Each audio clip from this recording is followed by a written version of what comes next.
প্রিয় ভোজন রসিকবৃন্দ, আমি বরাবরই আমার মাসির রান্নার ফ্যান। তো মাসির রান্না খেতে আমার খুব ভালো লাগে। তো মাসি রান্না করেছিল সেদিন দই ইলিশ। তো রেসিপিটা আমি ভিডিও করে রেখেছিলাম আপনাদের সাথে শেয়ার করব বলে। তো মাসি এখানে প্রথমে ইলিশ মাছগুলো হলুদ, লবণ, মরিচের গুঁড়া আর জিরা বাটা দিয়ে ভালোভাবে মাখিয়ে রেখেছিল 15 মিনিটের মতো। এরপরে কড়াইয়ে সর্ষের তেল গরম করে নিয়েছিল। এক্ষেত্রে আপনি সর্ষের তেল এবং কড়াইটা কিন্তু ভালোভাবে গরম করে নেবেন। আর এই মাছে কিছুটা তেজপাতা আর সর্ষের তেল মানে কাঁচা সর্ষের তেল দিয়ে মাখিয়ে নিল।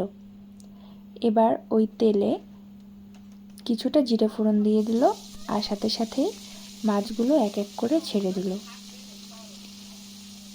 তেলটা ভালোভাবে যদি গরম না থাকে তাহলে কিন্তু মাছ কড়াইয়ে এবং একটার গায়ে একটা লেগে যাবে। তো মাছগুলো ছেড়ে দেওয়ার পরে যে মশলাটা ছিল সেটা উপর থেকে দিয়ে দিল। আর যেই বাটিতে মাছ মাখানো হয়েছিল সেই বাটিতে জল নিয়ে সেই জলটা দিয়ে দেওয়া হলো। এবার অল্প আঁচে মাছগুলো ফুটবে। এখানে দেওয়া হচ্ছে কিছুটা পরিমাণে গরম মশলা গুঁড়ো। এই রান্নাটা খুব তাড়াহুড়া নিয়ে করবেন না, একটু আস্তে সময় নিয়ে করলে ভালো হবে। মাছটা চুলায় দেওয়ার 5 মিনিটের মতো পরে মাছগুলো একটু উল্টে পাল্টে দেওয়া হচ্ছে যাতে দুই দিকটাই ভালোভাবে হয়ে যায়। দেওয়া হচ্ছে এখানে চিনি কিছুটা। চিনিটা আপনারা চাইলে দিতে পারেন, চাইলে স্কিপ করতে পারেন। তো চিনি দেওয়ার পরে নেড়ে চেড়ে নিয়ে মাছটা অল্প আঁচে ঢাকা দিয়ে রাখা হলো। প্রায় 10 মিনিট মতো ঢাকা দেওয়ার পরে ঢাকনাটা তুলে নিয়ে এখানে কিছুটা ঝোল মানে গ্রেভি একটা বাটিতে দইয়ের সাথে মিশিয়ে নেওয়া হবে। এটা মিষ্টি দই ছিল, তো দইয়ের সাথে ঝোলটা মিশিয়ে নিয়ে মাছে দিয়ে দেওয়া হচ্ছে।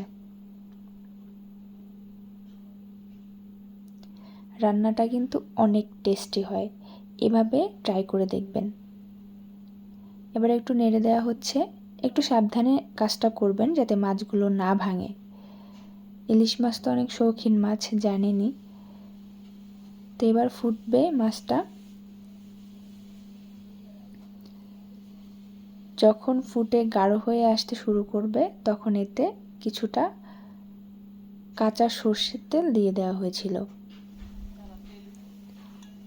মাছটা যখন সিদ্ধ হয়ে আসবে তখন চুলার আঁচ বাড়িয়ে এটা টানিয়ে নেবেন। আর ঝোলটা দেখুন কীভাবে গাঢ় গাঢ় হয়ে গেছে। এরকম পর্যায়ে আসলে নামিয়ে নেবেন।